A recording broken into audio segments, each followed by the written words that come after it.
Have you ever been in utter disbelief about something? Maybe you learned a crazy fact or you witnessed a miracle. Maybe you went through a terrible loss and you literally could not believe it happened. How did this unbelief contribute to your actions? Depending on the situation, you may have been screaming with excitement or without words. It may have caused irreplaceable joy or devastating sorrow. The disciples experienced all of those emotions as they watched their teacher, mentor, and Messiah go through crucifixion. As they fled their master during his persecution, they gave in to the doubt that they may have been struggling with up to that point. It began to consume them. Throughout this whole chapter, people struggle with belief. They struggle to believe that all of the things Jesus had told them before his crucifixion would come to pass. Even as it was happening, they failed to realize that all of these events were precisely as Jesus had said they would be. This is such a great story to read in the Easter and Lent season, as it focuses on Jesus' life on earth after the resurrection. Some of the first people Jesus appeared to were believers on the road to Emmaus. They were talking about everything that had happened to Jesus when he himself appeared to them on the road. But Jesus was disguised so that they did not recognize him. He asked what they were talking about, and they could not believe he didn't know.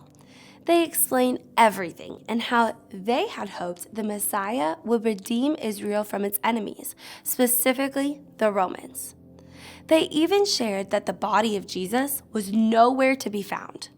Luke 24, verses 25 through 27 says, "He said to them, 'How foolish you are, and how slow to believe all that the prophets have spoken. Did not the Messiah have to suffer these things and then enter his glory?' And beginning with Moses and all the prophets, he explained to them what was said in all the scriptures concerning himself. And once they realized he was Jesus, at that moment, he disappeared from their sight." Verse 32 says, "They asked each other, 'Were not our hearts burning within us while he talked with us on the road and opened the scriptures to us?' Then they believed." Which is great, but Jesus had already told them what was going to happen to him and that he would be raised again. That is why Jesus calls them foolish. Let's read what Jesus said as he appeared to a group of his disciples for the first time since his death and resurrection. Luke 24, verses 36 through 44 says, "While they were still talking about this, Jesus himself stood among them and said to them, 'Peace be with you.' They were startled and frightened, thinking they saw a ghost. He said to them, 'Why are you troubled? And why do doubts rise in your minds? Look at my hands and my feet. It is I myself. Touch me and see. A ghost does not have flesh and bones, as you see I have.' When he had said this, he showed them his hands and feet. And while they still did not believe it because of joy and amazement, he asked them, 'Do you have anything here to eat?' They gave him a piece of broiled fish, and he took it and ate it in their presence. He said to them, 'This is what I told you while I was still with you. Everything must be fulfilled that is written about me in the law of Moses, the prophets, and the Psalms.' Everything leading up to Christ's death on the cross showed them he was the Christ.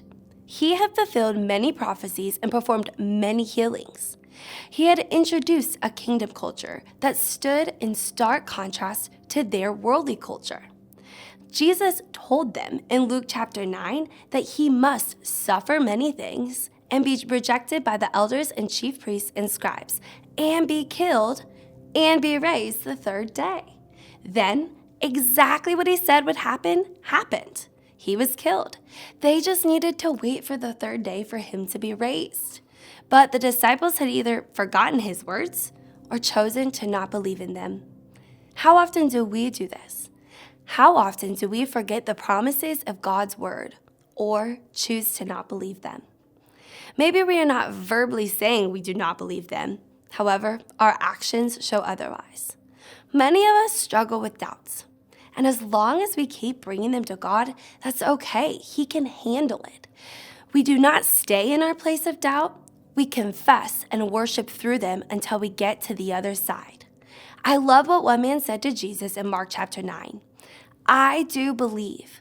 Help me overcome my unbelief, as he begged Jesus to heal his son. What a beautiful attitude.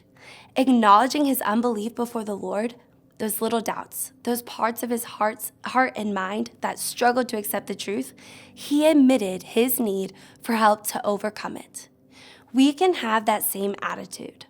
One of the beautiful things about the Lent in the Easter season is that it brings us back to remembrance of what Christ did on the cross. And we know the story doesn't end there. Jesus Christ was in fact raised from the dead on the third day, as he told his disciples. As we are in this Easter season, instead of getting trapped by doubt or unbelief, focus on what Christ did 2,000 years ago. Focus on the fact that he did what he said he was going to do. If he was faithful to his promise then, he will be faithful now.